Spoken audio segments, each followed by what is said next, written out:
Alors, aujourd'hui, il pleut encore,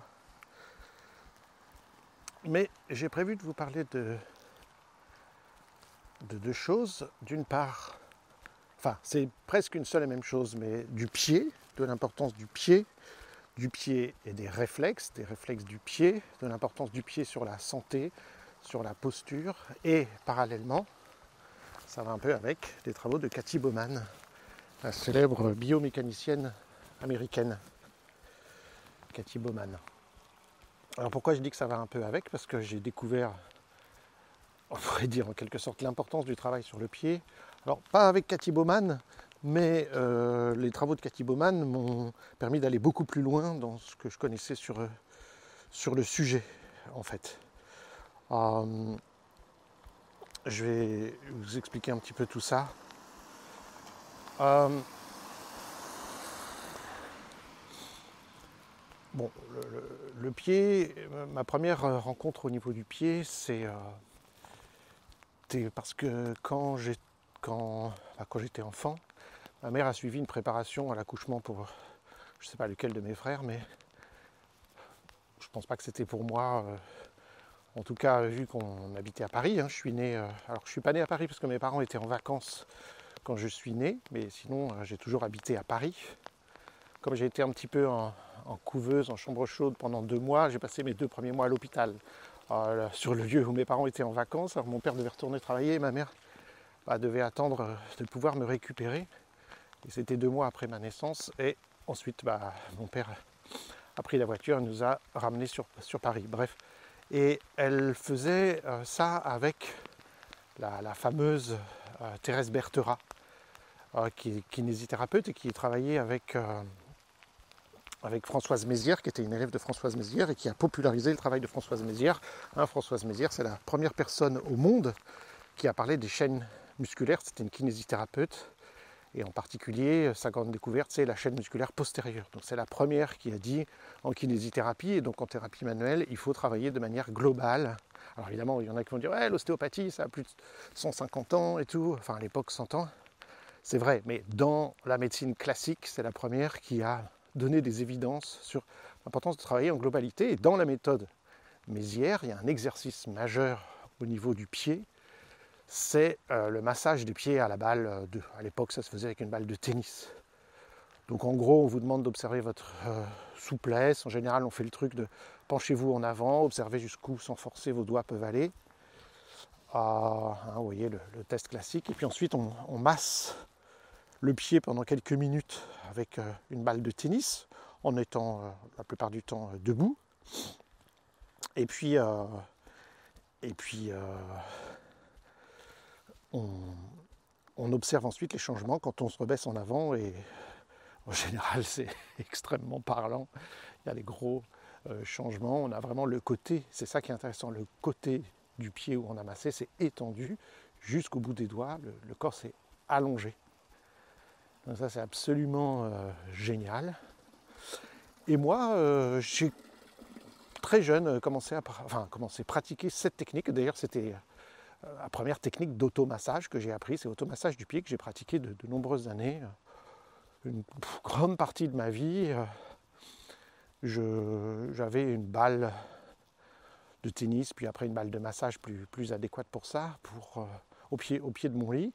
Et soit le matin quand je me levais, mais en général quasiment que le soir, je libérais un peu les tensions accumulées de la journée,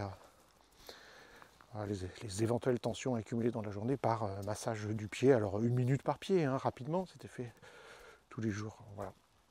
Et ça m'a donné l'importance, fait prendre conscience que d'une part, tout est relié dans le corps, des pieds à la tête, mais aussi qu'il faut prendre soin de ses pieds si on veut que le reste du corps fonctionne bien. En gros, c'était ma première rencontre avec, d'une part, le pied et un travail corporel global, si je puis dire. Donc c'est quelque chose qui m'a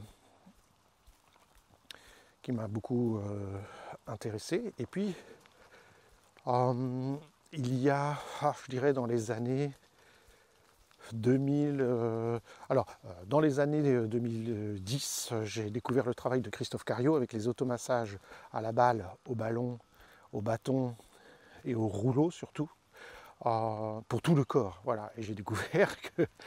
donc vous voyez, il a fallu du temps entre je suis tout gamin et puis 2010, où j'ai 40 ans. Il a fallu du temps pour que je puisse penser à utiliser la balle pour aller masser autre chose que le pied. Même si j'ai pratiqué les arts martiaux dans lesquels on utilisait souvent des bâtons pour masser le dos, différents outils pour se faire du travail corporel. Mais c'était encore loin de la systématisation des automassages tels que je l'ai appris avec Christophe Cario. Alors pour info, Christophe Cario, 5 fois champion du monde de karaté. Lui-même, il a été 1 fois champion du monde, 2 fois champion du monde, 3 fois champion du monde. Et il se fait un accident grave où il se fait une rupture complète du mollet. Et donc quand vous avez ça, c'est opération, impossible de marcher, de bouger. Pendant longtemps, rééducation. Et les médecins lui ont dit en France qu'il devait abandonner le karaté, c'est terminer les championnats. Et lui, il n'a pas voulu y croire, il a dit je dois prendre soin de moi, je vais vous la faire courte parce que l'histoire est un peu plus longue, mais il est allé aux États-Unis, et là il a découvert les pionniers qui utilisaient les automassages, prendre soin de ses tissus, et on lui a dit, c'était un peu un choc, faire du sport c'est censé faire du bien. Il dit mais moi depuis que je suis tout gamin j'ai mal partout à m'entraîner 6 heures par jour et je dois prendre des anti-inflammatoires régulièrement, et etc. Il dit non, c'est pas la bonne manière de faire. Et donc il a appris une autre manière de s'occuper de son corps, de ses tissus, etc.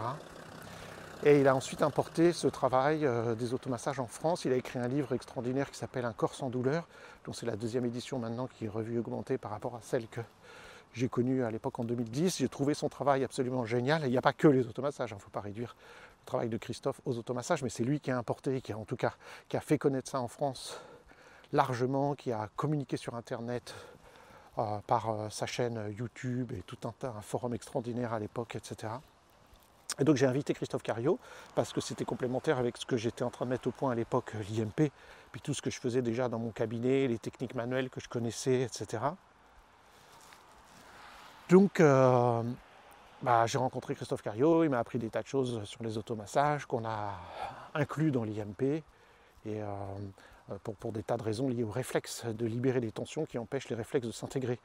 Et évidemment, on pourrait multiplier les techniques manuelles, thérapeutiques ou autres, mais l'avantage des automassages, c'est que la personne va pouvoir se le faire elle-même et s'auto-entretenir à la maison et continuer à intégrer son réflexe, alors qu'il faudrait sinon revoir la personne régulièrement. Donc ça, c'était la manière dont j'ai découvert un peu plus les automassages pour l'ensemble du corps. Mais revenons au pied, c'est ça dont je voudrais vous parler, et pourquoi j'ai parlé de Christophe Cario, etc. Parce qu'à l'époque, donc vers 2010, j'ai lu un bouquin dont là le titre m'échappe, un premier bouquin en France, qui parlait de l'importance de marcher pieds nus et des chaussures minimalistes. Et en particulier à l'époque, il y avait ces chaussures, qui existent toujours d'ailleurs, ça s'appelle les Five Fingers. Vous savez, ces fameuses chaussures où on voit les orteils dedans. Il y a les orteils, chaussures à orteils. Et tous les jours je passe par cet endroit et tous les jours je marche sur des orties qui me piquent les pieds. Voilà, des petits orties tout minuscules. Et à chaque fois, paf, petit réveil d'ortie. Et j'ai donc... c'était intéressant, et pourquoi ça m'a beaucoup intéressé? Parce que moi je suis un ancien lombalgique.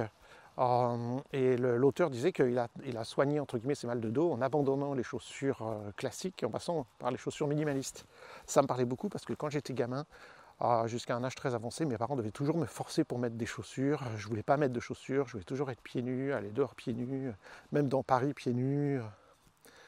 Donc c'est quelque chose qui avait été une lutte pour moi, et c'était pour ma mère c'était l'enfer pour m'acheter des chaussures, parce que j'avais pour principe que je refusais de mettre des chaussures dans lesquelles je n'étais pas totalement à l'aise. C'était un critère que j'avais gamin, que la semelle soit hyper souple et qu'il n'y ait pas de talons. Donc déjà j'étais dans la chaussure minimaliste sans connaître ce mot. Et il fallait que mon pied soit complètement libre dans la chaussure. Et donc ma mère devait faire des tas de magasins, essayer des tas de chaussures. Régulièrement les chausseurs disaient mais non, mais ça va se faire, la chaussure va se faire, etc. Et moi je refusais, je dis tant que mon pied n'est pas parfaitement bien dans une chaussure au moment où je le mets dedans, je ne veux pas de cette chaussure. Donc ma mère devait galérer à faire les magasins pour trouver des chaussures particulièrement souples, avec des semelles particulièrement fines, pour que j'ai l'impression d'être comme pieds nus. Donc ça a toujours été assez galère. J'ai jamais porté des mocassins, des chaussures à talons, ni évidemment des chaussures de sport, style. Alors sauf des tennis, les fameuses tennis, qui sont des chaussures qui sont souples et qui n'ont pas de semelle et pas de talons, enfin qui ont une semelle très fine et pas de talons. Donc des tennis, voilà. mais rarement dessous. Je n'aimais pas trop le look des tennis, mais voilà. Et dans ce bouquin, le nom me reviendra peut-être, le gars parlait du fait qu'il avait libéré son mal au dos en utilisant les chaussures minimalistes, les Five Fingers, et de rééduquer un peu son pied. Donc j'ai tout de suite trouvé les Five Fingers. Il y avait la première personne qui a importé ça en France, qui n'existe plus maintenant, ça s'appelait Comme Pieds Nus.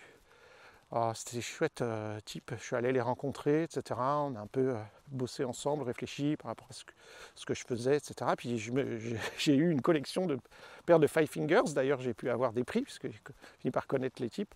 Et j'avais vraiment une dizaine de paires de Five Fingers, des Five Fingers pour le trail, des Five Fingers pour courir, des Five Fingers pour la vie de tous les jours, des Five Fingers pour l'hiver un peu plus chaude, des Five Fingers étanches, ce qui est assez rare. Voilà. Et puis pendant pas mal d'années, 2010 à je dirais 2016, j'utilisais que Five Fingers. J'ai plus jamais utilisé d'autres chaussures que ces Five Fingers. D'ailleurs, quand j'ai rencontré Ludivine en 2014, je me rappelle, j'avais connu avant en tant que stagiaire, mais quand on a commencé à travailler ensemble en 2014, c'est la seule femme que je connaisse qui avait des Five Fingers et qui mettait des Five Fingers. Et donc qui elle ici était en avance sur la mode par rapport aux Five Fingers. Donc vous voyez, les grands esprits se rencontrent, ou les grands pieds se rencontrent, je ne sais pas comment on dit. Et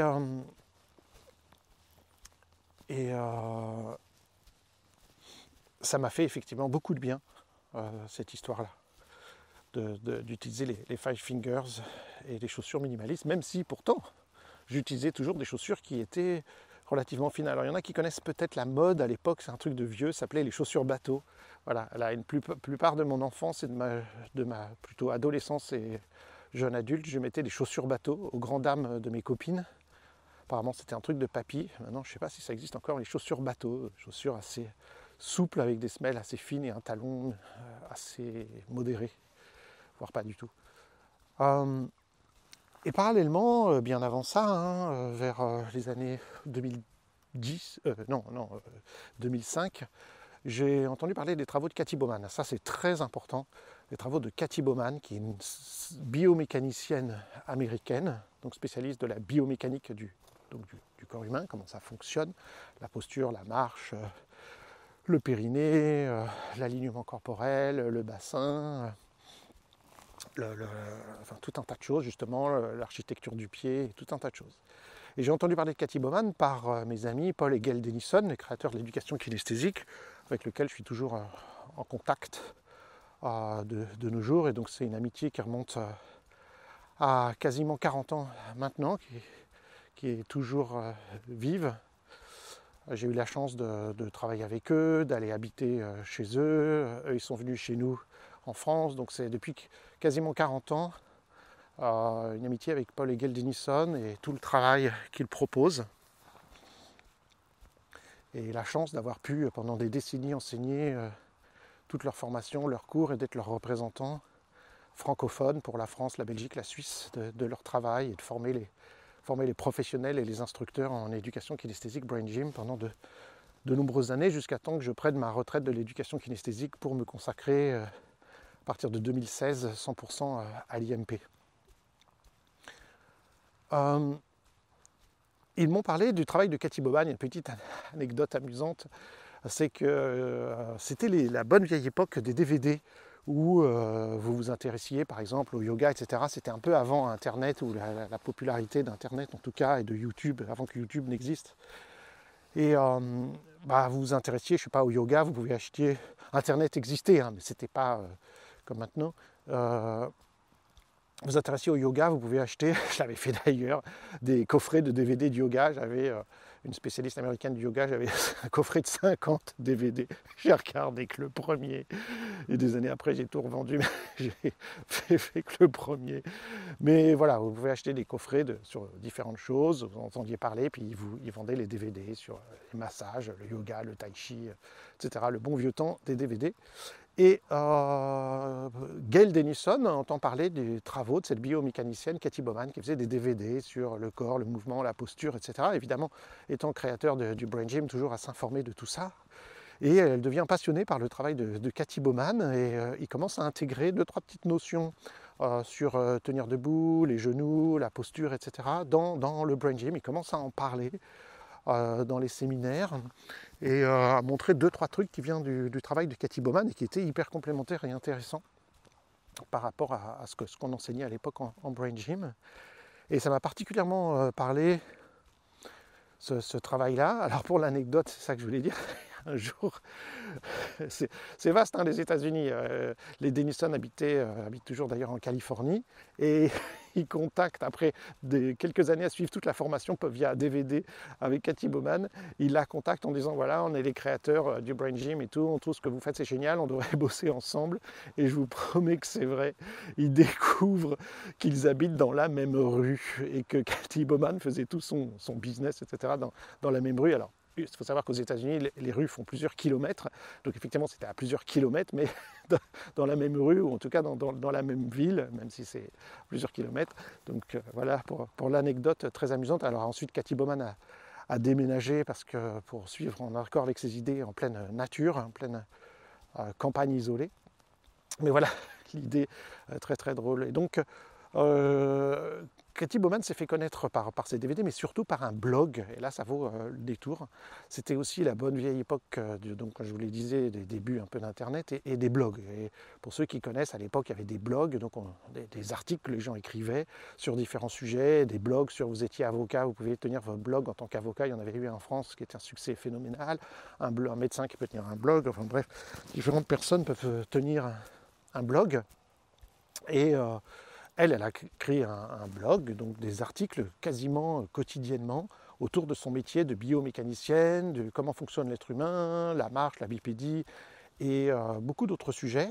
Et il se trouve qu'un jour, elle écrit un article sur le périnée où elle dit qu'il faut arrêter avec les histoires du Kegel, ça s'écrit K-E-G-E-L, et de la technique stop pipi, et de vouloir rééduquer le périnée par ces techniques-là. Donc c'est un grand bruit, parce qu'à l'époque c'était la mode de dire à tous les kinés ou les experts du périnée, disant aux femmes qu'il faut faire des exercices, stop pipi, renforcer le périnée, gna gna gna. Et elle critique ça, elle dit que non, d'un point de vue biomécanique, c'est contraire à ce qu'il faut faire. Pourquoi ? Parce qu'à l'époque, on critiquait déjà le fait que les gens utilisent des machines de musculation pour isoler les muscles les uns des autres et ne font pas un travail fonctionnel, alors que les muscles ont besoin d'apprendre à travailler en fonctionnel, qu'il faut arrêter de faire des abdos isolément du reste, qu'il faut arrêter de vouloir travailler les muscles individuellement, mais qu'il faut travailler de manière fonctionnelle et globale. Mais tout le monde était d'accord sur ce sujet-là, mais sauf le périnée, tout d'un coup, qui doit se travailler de manière isolée, avec des exercices permettant de l'isoler, etc.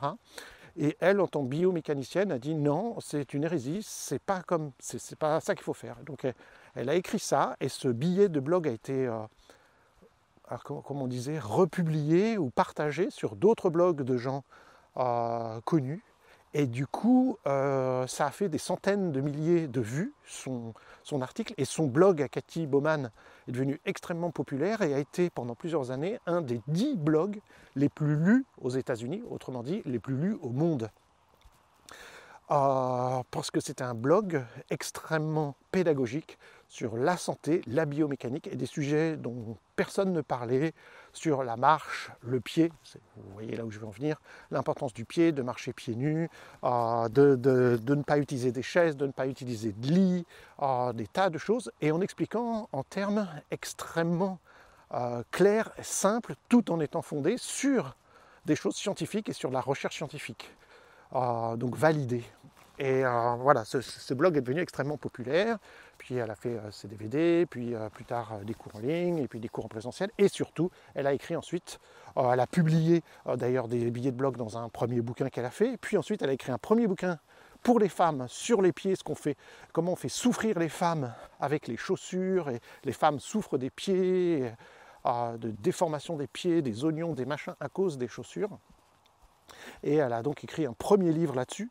Son premier, je vous ai dit, c'était une compilation d'articles de blog que j'ai qui est passionnant. Et puis ensuite, elle a écrit un premier livre sur les pieds, puis un second livre sur les pieds. Puis elle a écrit maintenant, je pense, une quinzaine de bouquins. Un bouquin spécifiquement sur les personnes âgées, un bouquin spécifiquement pour les enfants. Alors nous, on en a traduit 2. En fait, vous savez qu'on a la maison d'édition Ressources Primordiales, que vous pouvez trouver sur ressources au pluriel, primordial au pluriel.com ou .fr, comme vous voulez. Le premier livre qu'on a sorti dans notre maison d'édition, c'était L'animal exubérant de Frank Forensich, qui reprend toute la philosophie que j'ai, ou en tout cas que j'ai pris de lui, qui teinte un peu ma vie, et la création de l'IMP, etc. Donc pour moi, c'est un livre fondamental. Et je voulais commencer par ce livre de Frank Forensich. Et je suis allé au bluff en contactant Frank Forensich et en lui demandant de publier. Enfin, quand je dis au bluff, je suis allé au culot. C'était le premier livre que je publiais, donc j'en avais 0 dans ma maison d'édition. Et donc sur une philosophie plus globale, le courant un peu paléo, la vision voilà, qui me passionne depuis pas mal d'années maintenant, et dans lequel je me retrouve. Et le second bouquin que j'ai publié, c'est pas par hasard, c'est... alors, Cathy Bowman a écrit un premier bouquin, je vous dis, spécifiquement pour les femmes, et les pieds des femmes. Ensuite, elle a écrit un autre bouquin qui a été son best-seller, qui s'appelait Move Your DNA, Bougez-vous l'ADN, qui a été traduit en français sous un autre titre aux éditions Thierry Soucard. Je ne me rappelle plus le titre, mais voilà. Donc ça a été un best-seller aux États-Unis. Malheureusement, il n'a pas marché en France, mais voilà. Mais elle a écrit ensuite un autre livre sur les pieds où elle reprenait les choses du premier livre, mais plus général, très simple, et qui a été traduit en français sous le titre Va nu-pied, que nous avons publié. Donc c'est le deuxième livre de notre maison d'édition, Va nu-pied. Et ces travaux-là sont très très intéressants de Cathy Bowman. C'est un petit bouquin, il n'est pas grand, c'est un petit format, mais qui donne toutes les bases qu'il faut connaître sur l'importance du pied. Et je vais en parler un tout petit peu maintenant, et en faisant le lien avec les réflexes. En fait, l'idée, c'est de dire que, évidemment, on tient debout, et quand on tient debout, on est sur nos deux pieds. Nos pieds contiennent un quart des articulations du corps, et nos pieds sont particulièrement sensibles. Et pourquoi vous le savez que nos pieds sont particulièrement sensibles, on adore les massages des pieds. On pourrait se poser la question, pourquoi nos pieds sont si sensibles, que nos mains, nos doigts soient extrêmement sensibles. Certes, on le comprend, parce qu'on doit manipuler, toucher des choses, caresser, tenir des outils, écrire, etc. Donc nos doigts ont une sensibilité extrême, mais nos pieds sont aussi très sensibles, et on adore tous les massages des pieds. On pourrait se demander pourquoi une si grande sensibilité? Parce qu'une sensibilité, ça veut dire quoi? Ça veut dire un grand nombre de capteurs, en l'occurrence ça s'appelle ici des capteurs proprioceptifs, de perception interne du corps, enfin de perception du corps, un grand nombre de capteurs proprioceptifs dans les pieds, donc qui vont au cerveau. Les capteurs proprioceptifs, fait partie du système nerveux, donc qui informent le cerveau de ce qui se passe au niveau des pieds. Évidemment, chaque chose qui se passe au niveau des pieds doit être... le cerveau doit être informé de chaque chose qui se passe au niveau des pieds, parce qu'en fonction de ce qui se passe au niveau des pieds, des creux, des bosses, des textures, lisses, chaud, froid, ça bouge pas, etc. Chaque petite chose qui se passe, le cerveau doit en être informé pour coordonner l'ensemble des muscles du corps en fonction de ce qui se passe en dessous. Je cours, je marche, je grimpe, je nage. Toutes ces informations doivent arriver au cerveau pour organiser le reste de la posture. Donc on peut dire qu'on a là une organisation, non pas, comme on croit souvent, bottom-top, du haut vers le bas, pardon, pas top-bottom du haut vers le bas, du cerveau vers le corps, mais au contraire bottom-top, comme on dit en neurologie, du bas vers le haut. C'est-à-dire que le cerveau ne peut organiser l'ensemble du mouvement que grâce aux informations qu'il a avec des zones particulièrement innervées en propriocepteurs. Alors, ça peut étonner les gens, mais une des zones les plus innervées, ce sont les pieds. Alors, il y en a d'autres, comme les mâchoires, qui sont très très riches, les petits muscles à la base de la nuque, sous-occipitaux, qui sont les plus innervés en propriocepteurs de tout le corps humain et de loin. Donc cette organisation qui vient des pieds vers le haut, bottom-top, est absolument majeure pour toute l'organisation, la coordination du mouvement. Malheureusement, qu'est-ce qui se passe aujourd'hui? Nous utilisons des chaussures. C'est un peu le discours de Cathy Bowman. Et on pourrait se dire, c'est quoi cette histoire de chaussures?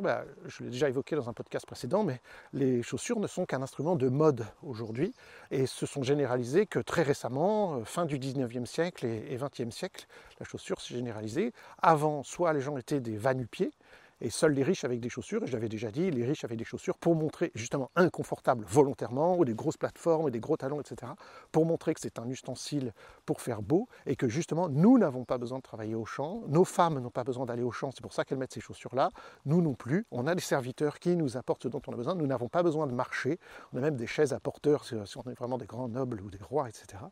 et que c'est le bas peuple qui, lui, doit marcher et pieds nus. Et ce serait de la folie de mettre des chaussures, imaginez les chaussures des nobles, comme on voit dans les Molières et compagnie, pour aller au champ et travailler, etc. Donc les paysans ou les gens du peuple étaient soit pieds nus, soit avec des sabots quand on doit sortir, je le disais, etc. Bien sûr, on trouvait des petits trucs en cuir ou quoi pour protéger le pied, etc. Mais ce n'était pas ce qu'on pourrait appeler aujourd'hui une chaussure avec une semelle, etc. Les souliers, ce qu'on appelle les souliers, ces bons gros souliers, c'est plutôt une généralisation à partir du 19e siècle. Alors, je ne dis pas que ça ne sert à rien dans l'absolu une chaussure, ni Cathy Bowman. La chaussure, aujourd'hui, son rôle premier, c'est un rôle de mode, de statut social. Encore, là, je parle aujourd'hui au 21e siècle, c'est le rôle principal de la chaussure. J'en ai parlé suffisamment dans un épisode précédent, mais ici, faut quand même reconnaître que ça va protéger le pied. Voilà, le rôle numéro 1, c'est de protéger le pied des éventuelles choses dangereuses, des aspérités, du chaud et du froid éventuellement, et évidemment des obstacles et des épines et des silex, etc. Donc on ne dit pas que la chaussure ne sert à rien, mais plus la chaussure va en quelque sorte m'isoler du sol, moins mon pied va recevoir d'informations parce qu'il est plus protégé, et plus les étages supérieurs, donc top, vont devoir compenser, c'est-à-dire, pour être très clair, la cheville, les genoux, la hanche, le bassin, et le dos, la colonne vertébrale, et jusqu'au, évidemment, sternocléido-mastoïdien et position de la nuque. Donc plus mon pied est isolé, moins il reçoit d'informations parce que j'ai une chaussure avec une semelle isolante en particulier qui amortit les chocs, etc. Et plus mon corps va devoir compenser, mais justement avec des articulations, des propriocepteurs, des ligaments et des tendons pour qui ce n'est pas prévu. Voilà, la bipédie a des millions d'années. Oui, la bipédie. Homo sapiens a 300 000 ans et les chaussures existent depuis 1,5 siècle, 2 siècles. Vous comprenez que notre organisation corporelle n'a pas prévu les chaussures. On sait, on est le seul animal à porter des vêtements, ça va de soi, et on est le seul animal à porter des chaussures. Alors, vous allez me dire, en vérité, c'est parce qu'on a conquis la planète. C'est-à-dire qu'à la base, les vêtements existent que parce qu'on a décidé d'aller dans un endroit pour lequel on n'est pas forcément adapté, c'est-à-dire dans le nord, et donc on a inventé les vêtements. Si on habite dans des pays plus chauds, vous voyez bien quand c'est l'été, un petit maillot de bain nous suffit, et on est plus heureux comme ça, en contact avec le soleil, en meilleure santé, etc. Mais on a décidé de vivre dans des endroits un petit peu... Voilà, et on est un singe nu, et ça a plein d'avantages d'être nu, de ne pas avoir de fourrure et de poils, c'est qu'on peut courir et qu'on est des excellents chasseurs, coureurs.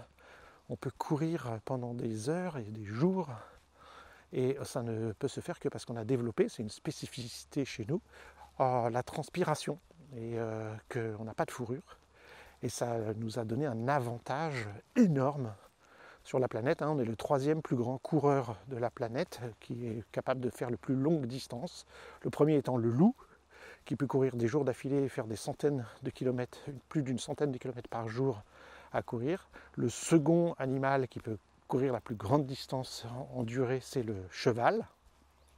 Et le 3e, c'est nous. Là, il y en a qui confondent souvent, ils disent ah, mais le guépard, il court plus vite. Mais le guépard, il court 10 secondes. Le guépard court 10 secondes et doit se reposer 2 à 3 jours avant de pouvoir faire ça. Donc il ne va pas très loin. Le guépard, il est tout maigre, il attrapera rarement sa proie. Il a un shot de 10 secondes et ensuite il faut qu'il se repose des heures avant de pouvoir recommencer le truc. Donc il va pas loin, il reste toujours au même endroit le guépard. Alors que nous pouvons, c'est ce qu'on a fait, conquérir l'ensemble de la planète. Donc la chaussure a certes une certaine fonction de protéger le pied, mais malheureusement quand elle est devenue un instrument de mode, elle a quitté son rôle premier de protéger le pied pour devenir quelque chose qui va, on peut le dire comme ça, être un carcan pour nos pieds, une torture pour nos pieds. On le met dans des boîtes et comme on dit, la chaussure va se faire, mais en fait c'est pas la chaussure qui se fait, le pied s'adapte, se met à souffrir, se racornit. Si Cathy Bowman elle dit Si vous voulez trouver une bonne chaussure, vous mettez vos pieds à plat sur une feuille, debout, vous faites le tour de votre pied, vous découpez votre empreinte et elle doit rentrer dans la chaussure sans déformer cette empreinte. Et si vous regardez, le pied est plus large, si vous regardez un pied nu, pas dans votre chaussure, le pied est plus large devant que derrière. Donc une chaussure doit forcément être comme une palme, plus large devant que derrière. Sinon, ce n'est pas une chaussure, c'est un carcan, c'est une boîte qui massacre vos pieds et donc qui massacre toute votre posture et votre dos. Même chose, elle explique dans son livre Va nu-pied, qui est très intéressant d'un point de vue biomécanique, elle explique la biomécanique du talon. Le fait de mettre ne serait-ce qu'un tout petit talon derrière va créer un déséquilibre en haut, puisque ce petit, même s'il a l'air très petit, ce talon, c'est à quelques degrés en haut, mais qui vont être multipliés par la hauteur que nous avons, 1m60, 1m70, 1m80, et donc en haut, ça va faire plusieurs centimètres à compenser avec la nuque, avec le dos, avec les lombaires, qui vont forcer en permanence, puisqu'on déséquilibre notre posture dès en bas. Et la plus grande catastrophe, c'est chez les enfants. Chez les enfants, on met des talons qui ont la même taille que les adultes sur un tout petit corps. Donc pour les enfants, c'est une des pires catastrophes qui soit, c'est de mettre des talons, des chaussures qui comportent le moindre talon chez les enfants.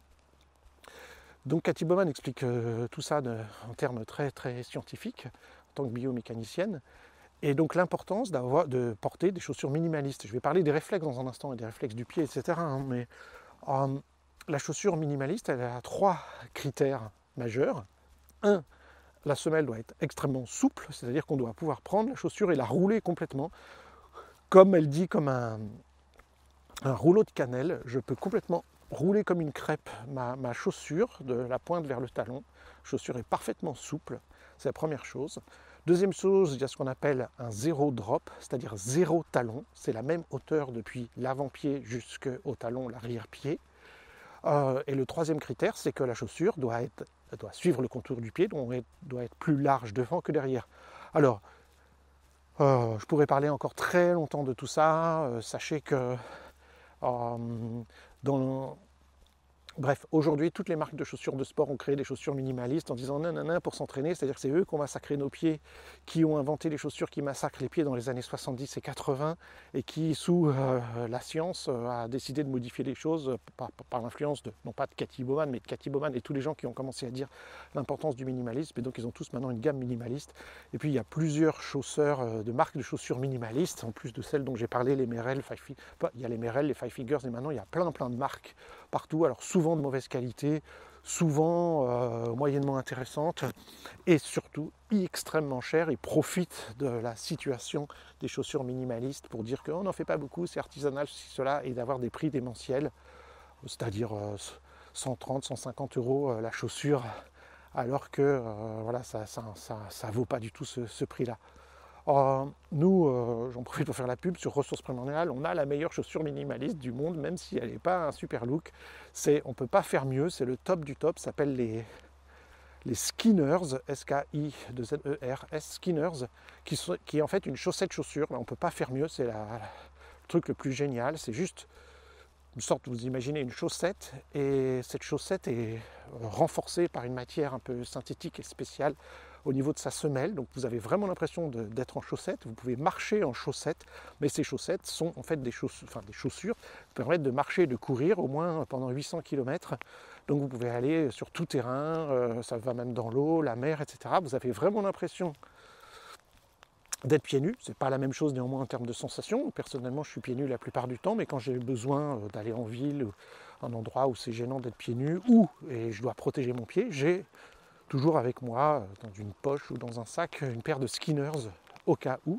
Ça coûte autour de 50 €, 55 €. Si moi je l'utilise, enfin c'est plus mon cas parce que je suis plus souvent pieds nus, mais si admettons que vous utilisez une paire de Skinners tous les jours pour le sport et la vie de tous les jours, etc., ça vous durera au minimum 1 an. Voilà, pour une cinquantaine d'euros. Mais vraiment, c'est si vous n'utilisez que ça tout le temps. Moi, j'ai des paires qui ont plusieurs années et que j'ai utilisé énormément, avec lesquelles j'ai couru, aller en vacances dans les cailloux, les rochers, etc. Donc ça, c'est la paire, on ne peut pas imaginer plus... Je vais le voir un peu plus fort. C'est la paire de minimalistes, de chaussures minimalistes plus extrêmes. J'adore ça. Il y a des pointures aussi enfants. C'était pas mon but de faire la pub, mais bon, j'en profite. Je suis le propriétaire de la boutique Ressources Primordiales. Mais pour les enfants, vous savez, souvent on dit enlève tes chaussettes si tu vas dehors, ou mets tes chaussures, enlève tes chaussettes ou mets tes chaussures. Là, ils peuvent rester en chaussettes, ce sont des chaussettes chaussures, qui sont extrêmement performantes à ce niveau-là. Donc c'est chaussures minimalistes extrêmes, voilà. Bon, bah, évidemment, le look fait que les gens croient qu'on est en chaussettes, donc régulièrement les gens me disent vous êtes en chaussettes ou vous avez oublié vos chaussures, et je retourne mon pied en leur montrant non, c'est une chaussure, regardez, et il y a une sorte de pseudo-semelle. Voilà, ça c'est vraiment le top du top. J'ai eu beaucoup de remerciements de gens, par exemple, qui avaient vécu en Afrique ou qui étaient malheureux comme moi, gamins, à qui on a forcé de mettre des chaussures, etc., qui m'ont dit à quel point ils étaient heureux maintenant, parce que les gens ne voient pas, mais c'est comme si on était pieds nus et on retrouve cette liberté. Alors attention, avant d'aller plus loin, par rapport aux gens qui pourraient être enthousiastes d'écouter cet épisode de podcast en disant ouais, Cathy Bowman, Paul Landon et tout, ils disent il faut être pieds nus, il faut des chaussures minimalistes, et hop, vous allez retirer vos chaussures, vous mettre à faire je sais pas quoi du sport et courir pieds nus, ou à acheter une paire de minimalistes de Merrell ou de Five Fingers ou quoi, et y aller à fond. Et là, je vous le dis tout de suite, c'est la blessure assurée. Blessure assurée, douleur de mollet ou de dos assurée. Imaginez, vous avez 30 ans, vous avez 40 ans, peu importe votre âge, et votre corps a pris l'habitude d'avoir des talons, d'avoir des chaussures rigides, des chaussures fermées, des habitudes posturales, certes pas très bonnes, pas optimales, mais il a pris cette habitude à travailler avec votre mauvaise posture. Et si tout d'un coup vous enlevez cette chaussure qui est une forme de compensation, vous allez faire travailler des muscles qui ne travaillent pas d'habitude, modifier votre posture de manière très rapide et vous faire du mal, tout simplement. Donc c'est pourquoi Cathy Bowman a écrit ce livre, je vous ai dit, il s'appelle Va-nu-pieds, mais le sous-titre c'est En route vers le minimalisme. Elle explique ce que je dis beaucoup mieux, et elle explique comment faire la transition. Donc on y va mollo au début, on met un petit peu nos skinners ou pieds nus ou quoi que ce soit, d'abord marcher, puis je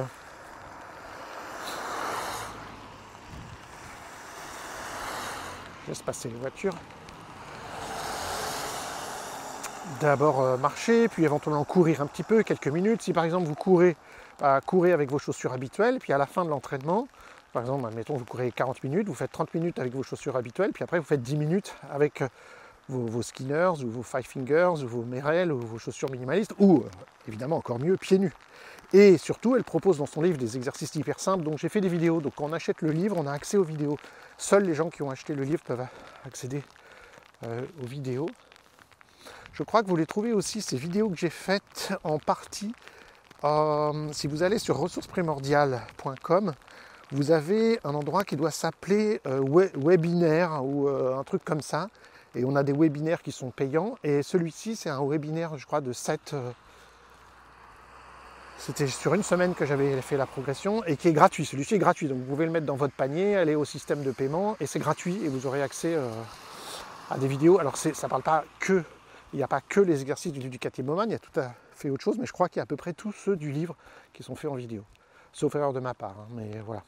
Et en tout cas, dans le livre, elle montre une progression pour rééduquer son pied, et c'est très intéressant parce qu'elle va proposer un travail sur les muscles intrinsèques du pied, les muscles extrinsèques, elle va travailler sur les muscles plus hauts, et évidemment, comme c'est Cathy Bowman et que c'est une biomécanicienne, elle va travailler sur l'ensemble du corps pour rééduquer la posture, la marche, le pied. Et quand je dis que ce sont des exercices, c'est vraiment des exercices hyper simples, bien sensé, avec toute une progressivité, c'est vraiment très très très chouette. Donc c'est un petit bouquin qui apporte vraiment beaucoup de ce point de vue-là. Alors nous voilà venus à la fin de la promenade, vers la fin de ce podcast, et cette interaction avec les réflexes est majeure. Parce que vous imaginez bien qu'en tant que praticien en intégration motrice primordiale, le pied est majeur et que chez l'être humain, il y a plusieurs réflexes archaïques et réflexes de vie en lien avec le pied. Alors, c'est un peu difficile de dire qu'est-ce qui est isolé au niveau du pied, tout comme c'est aussi difficile de dire quels sont les réflexes de la tête ou du cou, etc. Parce que tout est interrelié dans le corps. Quand j'ai parlé du diaphragme récemment, j'ai dit si on veut travailler le diaphragme, il faut travailler en gros tous les muscles du corps, parce que tout est relié avec tout. Il faut imaginer que tous les muscles du corps sont interreliés. Voilà, ils se mettent à pleuvoir vraiment très fort. Je vais essayer de trouver un endroit où m'abriter. Tiens, un arbre. Je suis trempé. Voilà. Ouais. C'est un boulot blanc. C'est pas très feuillu un bouleau blanc, c'est pas très feuillu, ça ne me protège pas beaucoup. Attendez, à côté il y en a un autre arbre, qu'est-ce que c'est? Ah ben un cerisier, pas terrible non plus, surtout qu'il a été trop taillé celui-ci. Voilà, là ça tombe dur. Donc tout est en interaction avec tout. Évidemment, entre vouloir dire on va travailler isolément une partie du corps sans travailler le reste, ce serait fou. Mais au niveau du pied, on peut isoler quelques réflexes quand même. Évidemment, le fameux réflexe de Babinski qui va créer une extension des orteils et un peu du pied. Le réflexe d'agrippement plantaire qui fait le contraire, qui agrippe. Mais, donc ça c'est déjà très important puisque ce sont deux réflexes antagonistes, flexion-extension, et avec un peu un mouvement de cuillère au niveau du pied vers l'intérieur ou vers l'extérieur, et qui vont engendrer soit une rotation interne, soit une rotation externe du pied. Et ces réflexes-là, justement, vont la plupart du temps souffrir à cause des chaussures. Ces réflexes, en particulier, doivent être fortement, il pleut vraiment très fort, très actifs chez le bébé. Et c'est un sujet qui me tient à cœur énormément, c'est que on ne devrait pas mettre de chaussures au bébé. Voilà. C'est une des pires choses qu'on puisse faire dans le développement d'un petit, c'est de lui mettre des chaussures, lui mettre des carcans, surtout un petit qui ne marche pas encore, c'est de la folie, parce qu'il a besoin de ce pied pour créer, pour donner des informations à tout son corps, et il a besoin de ça, en particulier de manipuler beaucoup son pied. Vous savez que les bébés adorent jouer avec leurs pieds, il y a une raison à ça. Bon, je vais quand même marcher, sinon je vais rester là éternellement, sous la pluie battante. J'espère que ça ne pose pas de problème pour le micro ou quoi. Ah, j'étais bien sous mon arbre. Donc, il est absolument majeur que l'enfant ait accès à la proprioception et au système tactile du pied pour forger toute sa posture. Alors bon, s'il fait froid, rien n'interdit de mettre une chaussette fine. On vend aussi, je ne sais pas comment on appelle ça, des petits chaussons qui sont juste des petites peaux. En général, c'est fait en cuir, des petites peaux toutes fines qui peuvent se mettre sur le pied du bébé, mais où il n'y a pas de semelle, il n'y a pas de talons, il n'y a rien du tout. Mais l'idéal, c'est vraiment que le bébé soit pieds nus la plupart du temps et qu'il puisse manipuler son pied. Et surtout quand il va commencer à s'asseoir, à se retourner, il a besoin d'être pieds nus, il a besoin d'avoir des contacts au niveau du sol, il a besoin d'enrouler ses orteils, il a besoin de mettre ses orteils en extension. Et ces informations-là qu'il n'a que quand il va faire ses retournements, quand il est mis au sol, évidemment ça sous-entend l'enfant n'est pas dans un autre carcan qui serait par exemple des chaises pour bébé, autre carcan qui serait des Yupala trotteurs, des sièges inclinés, des baby relax, des transats, tout ça là sont des dispositifs que j'ai pas peur de dire, qui sont des massacreurs de bébés. Des massacreurs de bébés, c'est les pires choses pour développer un bébé. Vous comprenez qu'on sait très bien que c'est délétère pour nous de se mettre dans un canapé et d'y rester pendant des heures, et nous on met le bébé dans un baby relax, dans un transat qui est exactement le principe du canapé, quoi. Qui est de mettre le bébé dans une posture où il ne peut pas bouger, il ne peut pas se retourner, il ne peut pas activer son corps, sa proprioception, son système tactile. C'est une vraie catastrophe. Là, on peut dire que tous les pédiatres sont d'accord, tous les psychomotes sont d'accord, les ergothérapeutes, tous les spécialistes sont d'accord. Ce sont des dispositifs qui ne devraient pas exister. Un bébé a besoin des bras de ses parents et d'être au sol, et c'est tout. Besoin de rien d'autre. Et tout le reste ne fait que le massacrer. Alors évidemment, vous me disiez, si je le mets 10 minutes par jour, ouais, mais vous savez très bien que dans la réalité, une fois qu'on a ce genre de truc, c'est pas 10 minutes par jour qu'on met les enfants, c'est plusieurs heures. Et c'est extrêmement délétère, évidemment, 10 minutes par jour, tout comme nous. Regardez, de passer quelques minutes par jour dans un canapé n'est pas délétère, mais à partir d'une heure, ça commence à l'être, nous disent les cardiologues. À partir d'une heure, c'est déjà une souffrance pour le cœur et pour le système cardiovasculaire, etc. Là, je suis trempé, mon pantalon n'est que de l'eau. Et j'ai un haut qui est une veste que je pensais être un ciré parfaitement étanche et qui s'avère être absolument pas étanche. Donc là, je suis mouillé comme si j'étais sorti de la piscine. Donc je me dirige vers chez moi rapidement. Et j'aurai, je pense, assez de temps pour vous dire qu'il est absolument majeur, même chose que le bébé au niveau de son pied et de la liberté de mouvement, qu'il puisse bouger pour forger justement ses réflexes. Alors j'ai dit Babinski agrippement, ça c'est absolument majeur. Ça va être majeur quand il se met à quatre pattes, majeur quand il cherche à ramper. Avant ça, majeur quand il cherche à se retourner. Et le plus tard, on peut attendre qu'il rentre à l'école maternelle pour ne pas lui mettre de chaussures, c'est l'idéal. Moi, j'ai souvent joué l'imbécile en disant le kinésithérapeute a dit qu'il a des problèmes de dos et qu'il ne doit pas mettre de chaussures. Et donc, de laisser les petits chaussons pour enfants. Je ne sais pas si vous entendez la pluie battante. Je suis vraiment comme si je sortais de la piscine. Et je crois qu'il n'y a pas une partie de mon corps qui ne soit pas trempée. Il va falloir que je trouve d'autres vêtements si je veux continuer à faire mes promenades par temps de pluie. Évidemment, l'idéal, ce serait que je sois tout nu, mais un, ça aurait des problèmes avec le voisinage. Et deux, ça commence à être un peu froid quand même. Et même si j'aime bien jouer avec le froid, là, je pense que je n'ai pas la résistance qu'il faut. Et c'est pas tout au niveau des réflexes. Au niveau du pied, on va trouver le réflexe d'allongement croisé, qui est un réflexe qui connecte le pied avec la musculature du dos. On va trouver le réflexe de protection, qui est absolument majeur. Et on s'aperçoit, nous, dans notre travail, que le travail sur ces réflexes du pied, alors dans les réflexes du pied, tous les réflexes agrippement, Babinski, allongement croisé sont des réflexes archaïques qui doivent s'inhiber.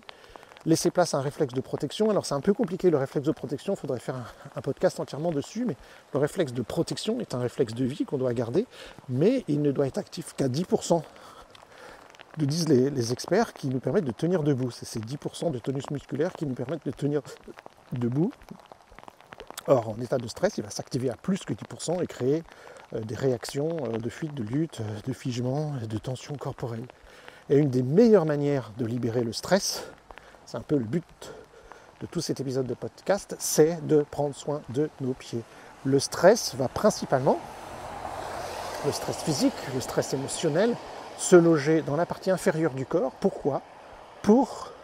Parce que dès qu'on perçoit un stress, un danger, le corps veut soit attaquer, soit s'enfuir. Et pour ça, ce sont les pieds qui vont se crisper pour nous préparer à attaquer ou à s'enfuir.